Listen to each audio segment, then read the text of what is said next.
Hey guys and gals, it's Mark Potter, the East Coast Regional Manager. Got another little tech tip or some instructions for you guys on how to check air filters on these international trucks. We're going to rely on this air gauge a little bit to check and see if you've got this yellow portion here down in the red.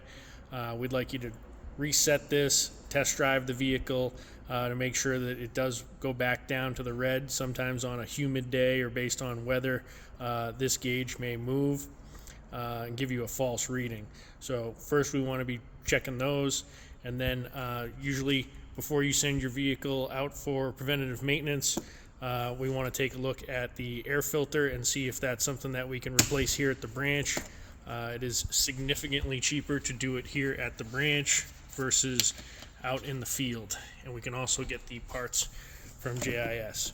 You can see that it is pretty easy to take that cover off. I mean, literally hand tools, my hands, and we can take the filter off, cover off, and we can inspect the filter and see how dirty it is. This one looks relatively clean. Again, they pop right out of here, all one-handed. Again, looking pretty clean here. Not seeing a lot of dust and debris, dirt in there. So that one probably looks pretty good. Okay, that's pretty much it, guys. Real simple. Want to check these like every other oil change to make sure that we're not getting something done that we don't need to get done. Again, just little tabs back here. It slides in. Close that up. Lock it down.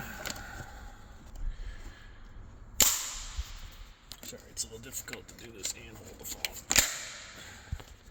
There you go, guys. That's it. And there is the filter, and it is available from Jasper Innovative Solutions.